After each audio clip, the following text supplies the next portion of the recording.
Hello friends, welcome back to my YouTube channel all in one story time. खाना खाकर सब लोग अपने अपने बर्तन टेबल पर छोड़कर उठने लगे। टीवी अभी भी चल रहा था। ड्राइंग रूम में हल्की सी हंसी मजाक की आवाजें थीं, लेकिन अंजलि वहीं कुर्सी पर बैठी रह गई। उसकी नजरें एक एक करके टेबल पर रखी गंदी प्लेटों, कटोरियों और गिलासों पर टिक गई। उसे कुछ समझ नहीं आया कि वे बोले या चुप रहे। शादी को अभी सिर्फ 6 महीने ही हुए थे, लेकिन इन 6 महीनों में वो बहुत कुछ समझ चुकी थी। इससे पहले कि सब लोग अपने अपने कमरे तक पहुंचते, अंजलि से रहा नहीं गया। उसने हिम्मत जुटाकर कहा, ये क्या, आप लोग अपने झूठे बर्तन ऐसे ही छोड़कर जा रहे हैं? कम से कम उठाकर सिंक पे तो रख सकते थे ना। उसकी आवाज में शिकायत नहीं, सिर्फ एक मासूम सी उम्मीद थी। लेकिन उसके शब्द हवा में ही रह गए। सबके कदम वहीं थम गए। अंजलि को लगा शायद किसी को उसकी बात बुरी नहीं लगेगी, आखिर वो भी तो इसी घर की बहू है। लेकिन तभी उसके पति राहुल पलटा। उसकी आंखों में गुस्सा था, आवाज में तंज। तुम्हें शर्म नहीं आती इस तरह की बातें करते हुए? घर में बहू के होते हुए क्या हम लोग झूठे बर्तन उठाएंगे? अंजलि जैसे पत्थर की हो गई। उसने कभी नहीं सोचा था कि उसकी एक छोटी सी बात पर राहुल इतना कड़वा बोल देगा। वो कुछ बोल पाती उससे पहले ही सास शोभा देवी की आवाज गूंज उठी। बहू, हमारे घर में ये सब काम बहू के होते हैं। आज तो कह दिया है, लेकिन आगे से सोच समझ कर बोला करो। शोभा देवी की बात सुनते ही राहुल का छोटा भाई अमन और बहन पायल मुस्कुराते हुए अपने बर्तन वहीं छोड़कर कमरे में चले गए, जैसे ये सब बिल्कुल नॉर्मल हो। अंजलि वहीं खड़ी रह गई। पूरा घर एक पल में सोना लगने लगा। उसकी आंखों में आंसू थे, लेकिन वो रोई नहीं, बस चुपचाप एक एक करके सबके झूठे बर्तन उठाने लगी। हर प्लेट जैसे उसके दिल पर रखी एक और परत थी। रसोई में जाते जाते उसके दिमाग में माँ की आवाज गूंज रही थी, बेटी, ससुराल में खुद को कभी छोटा मत समझना। तू बहू है, नौकर नहीं। लेकिन आज अंजलि खुद को बिल्कुल वही महसूस कर रही थी, एक नौकर। बर्तन रखते हुए उसके हाथ कांप रहे थे। एक कटोरी उसके हाथ से छूटते छूटते बची। उसने खुद से सवाल किया, क्या मेरी जिंदगी अब बस यही है, सबके पीछे चलना, सबका काम करना और बदले में अपमान सहना? शादी से पहले उसकी जिंदगी कितनी अलग थी। अंजलि एक पढ़ी लिखी लड़की थी, एक प्राइवेट स्कूल में टीचर थी, अपने पैरों पर खड़ी, अपने फैसले खुद लेने वाली। लेकिन शादी के बाद जैसे उसकी पहचान ही बदल गई थी। अब वो सिर्फ राहुल की पत्नी थी, शोभा देवी की बहू थी और घर का सारा काम करने वाली लड़की थी। राहुल से उसने बहुत उम्मीदें की थी। शादी से पहले राहुल कितना कैरिंग था, हर बात में अंजलि की राय लेता था, हर छोटी बात पर पूछता, तुम ठीक हो ना, कुछ चाहिए तो बताना। लेकिन शादी के बाद वही राहुल बदल गया। अब वो माँ की हर बात में हाँ में हाँ मिलाता था। अंजलि की भावनाएं उसे ड्रामा लगने लगी थी। रसोई में बर्तन रखते हुए अंजलि की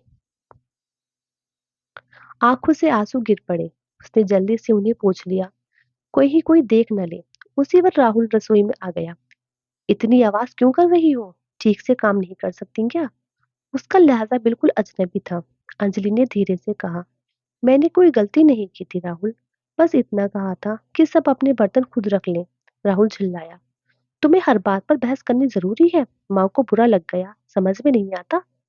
यही वो पल था जब अंजलि के अंदर कुछ टूट गया।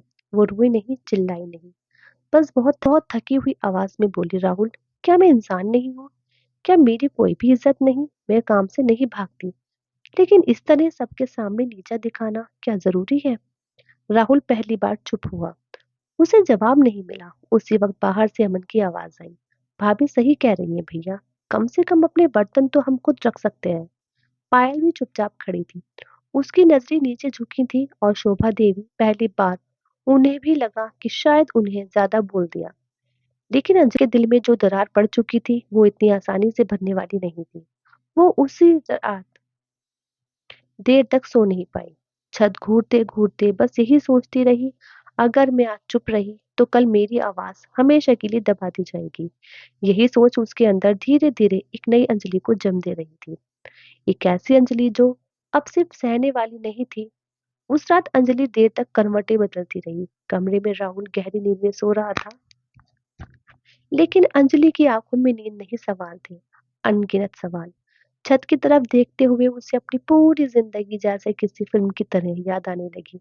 मायके का छोटा सा घर, पापा की सादगी, माँ की ममता, स्कूल की नौकरी, बच्चों की हंसी और अब ये बड़ा सा मकान जहाँ सब कुछ होते हुए भी उसका मन खाली था। उसकी आंखों से चुपचाप आंसू बहने लगे।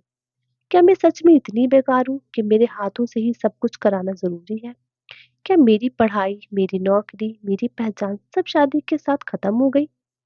सुबह जब उसकी आंख खुली तो रोज की तरह अलार्म नहीं बल्कि सास शोभा देवी की तेज आवाज सुनाई दी। बहू अभी तक सो रही हो? चाय नाश्ता कौन बनाएगा? अंजलि धीरे से उठी। सिर भारी था, आंखें सूजी हुई थी, दिल में कुछ कहने को था लेकिन होठ चुप थे। वह रसोई में गई, चाय चढ़ाई, नाश्ता बनाया, सबके प्लेटों में परोस कर दिया। राहुल ने बिना उसकी तरफ देखे कहा, आज आलू के पराठे? अच्छा है। न शुक्रिया न मुस्कान। अंजलि अंदर ही अंदर टूटती जा रही थी। नाश्ते के बाद शोभा देवी ने लिस्ट पकड़ा दी। आज पर्दे धोना, फ्रिज साफ करना और शाम को मेहमान आने वाले हैं, अच्छे से तैयारी करना। अंजलि ने पहली बार धीरे से कहा, माँ जी, आज मेरी तबीयत ठीक नहीं है, थोड़ा आराम कर लूं? तो शोभा देवी ने तुरंत जवाब दिया, तबीयत तो बहुओं की हर रोज खराब रहती है, फिर भी काम तो करना ही पड़ता है। घर आराम करने की जगह नहीं है। ये शब्द सीधे अंजलि के दिल में चुभ गए। वो कुछ नहीं बोली, लेकिन उसी पल उसके अंदर एक फैसला जम ले चुका था। दोपहर में जब सब अपने अपने काम में व्यस्त थे, अंजलि अपने कमरे में गई और अलमारी खोली। उसने अपने कॉलेज की फाइलें निकाली, डिग्री सर्टिफिकेट हाथ में लिया। उसे याद आया, स्कूल के प्रिंसिपल ने कहा था, अंजलि, तुम बहुत अच्छी टीचर हो, कभी वापस आना चाहो तो दरवाजे खुले हैं तुम्हारे लिए। अंजलि की आंखों में एक नई चमक आ गई। शाम को जब राहुल घर आया, अंजलि ने पहली बार खुद से कहा, आज नहीं बोली तो शायद कभी नहीं बोल पाऊंगी। रात के खाने के बाद जब सब लिविंग रूम में बैठे थे, अंजलि ने अचानक कहा, माँ जी, राहुल, मुझे आप सबसे कुछ बात करनी है। सब चौंक गए। अंजलि कभी सबके सामने अपनी बात नहीं रखती थी। शोभा देवी ने कहा, बोलो क्या हुआ? अंजलि की आवाज हल्की कांप रही थी, लेकिन शब्द साफ थे। मैं इस घर की बहू हूँ, लेकिन मैं भी इंसान हूँ। मैं हर काम करने को तैयार हूँ, लेकिन सिर्फ मैं ही क्यों? मैं चाहती हूँ कि घर के काम सब मिलकर करें। कमरे में सन्नाटा छा गया। राहुल ने हैरानी से कहा, तुम्हें ये सब अचानक कहाँ से सूझ गया? अंजलि की आंखों में आंसू थे, लेकिन आवाज में मजबूती। अचानक नहीं राहुल, ये सब मैं रोज महसूस करती हूँ। शोभा देवी का चेहरा सख्त हो गया। तो तुम कहना क्या चाहती हो, कि हम लोग काम करें और तुम आराम करो? अंजलि ने सिर हिलाया, नहीं माँ जी, मैं बस बराबरी चाहती हूँ। अमन ने धीरे से कहा, माँ, भाभी सही तो कह रही है। लेकिन शोभा देवी भड़क गई, तू चुप रह, आजकल की लड़कियों को घर बसाना नहीं हुकूमत करनी है। ये सुनते ही अंजलि के अंदर की चुप्पी टूट गई। वो पहली बार रोते हुए बोली, मैं हुकूमत नहीं चाहती, मैं सिर्फ इज्जत चाहती हूँ। अगर मुझे यहाँ सिर्फ काम करने के लिए रखा गया है, तो मैं नौकरी करके खुद के लिए भी काम कर सकती हूँ। सब लोग चौंक गए। राहुल ने तेज आवाज में कहा, तुम नौकरी की बात क्यों कर रही हो? अंजलि ने सीधा जवाब दिया, क्योंकि मैं खुद को खोती जा रही हूँ राहुल। उस रात पहली बार राहुल को डर लगा, कहीं अंजलि सच में उससे दूर न चली जाए। लेकिन अंजलि के दिल में अब एक ही बात थी, या तो मेरी पहचान बचेगी या फिर ये रिश्ता मुझे पूरी तरह से तोड़ देगा। उसने उसी रात स्कूल में दोबारा अप्लाई करने का फैसला कर लिया और यही फैसला आने वाले दिनों में इस घर की नींव हिला देने वाला था। अगली सुबह अंजलि की आंख खुली तो दिल भारी था, लेकिन मन पहले से ज्यादा साफ, जैसे अंदर कहीं कोई डर बैठा था जो रात भर में निकल चुका था। उसने आईने में खुद को देखा, वही चेहरा, वही आंखें, लेकिन अब उनमें बेबसी नहीं, एक सवाल था, क्या मैं सिर्फ इसी जिंदगी के लिए बनी हूँ? रसोई में जाकर उसने रोज की तरह चाय बनाई, नाश्ता रखा, लेकिन आज उसके हाथों में वो जल्दबाजी नहीं थी। आज वो हर काम सोच समझ कर रही थी, जैसे कोई विदाई से पहले घर को आखिरी बार देखता है। राहुल नाश्ता करते हुए बोला, कल रात जो तुमने कहा था, तुम सच में नौकरी करना चाहती हो? अंजलि ने चुपचाप सिर हिला दिया, हाँ, मैं खुद को फिर से जिंदा महसूस करना चाहती हूँ। राहुल कुछ देर चुप रहा, फिर बोला, माँ को बुरा लगेगा। अंजलि मुस्कुराई, लेकिन वो मुस्कान दर्द से भरी थी। माँ जी को तो हर दिन कुछ न कुछ बुरा लगता है राहुल, लेकिन क्या मुझे हर दिन खुद से बुरा नहीं लगना चाहिए? राहुल के पास कोई जवाब नहीं था। दोपहर में अंजलि को स्कूल से कॉल आया। उसकी आंखों में आंसू आ गए, लेकिन इस बार खुशी के। शाम को जब शोभा देवी को पता चला तो घर में भूचाल आ गया। बहू बाहर काम करेगी, लोग क्या कहेंगे, घर कौन संभालेगा? अंजलि शांत थी। घर सब मिलकर संभाल सकते हैं माँ जी, जैसे बाकी परिवार करते हैं। शोभा देवी गुस्से में बोली, हमारे खानदान में किसी बहू ने नौकरी नहीं की। अंजलि पहली बार बिना डरे बोली, और शायद इसी वजह से आज तक किसी बहू को अपनी जिंदगी जीने का मौका भी नहीं मिला। कमरे में सन्नाटा छा गया। अमन ने धीरे से कहा, माँ, भाभी गलत तो नहीं कह रही? पायल भी बोली, मैं भी पढ़ रही हूँ, कल को मैं भी तो काम करूंगी ना।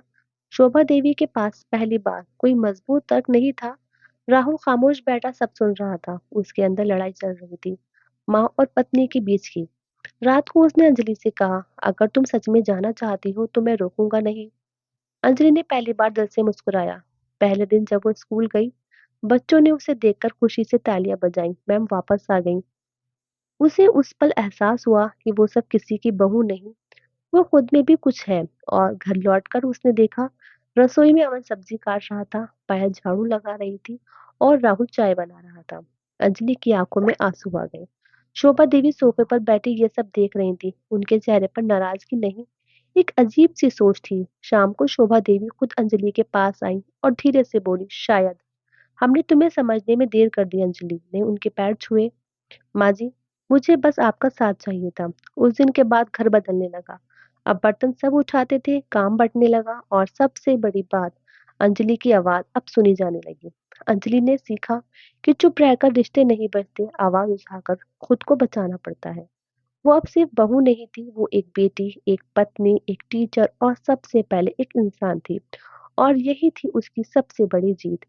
दोस्तों, आप अंजलि की जगह होते तो क्या करते? और आपकी फेवरेट टीचर का नाम कमेंट में ज़रूर बताएं, क्योंकि आपके कमेंट हमारी कहानियों के लिए बहुत महत्वपूर्ण है। तो कहानी को लाइक और चैनल को सब्सक्राइब ज़रूर करें। तब तक के लिए tata bye bye and thanks for watching.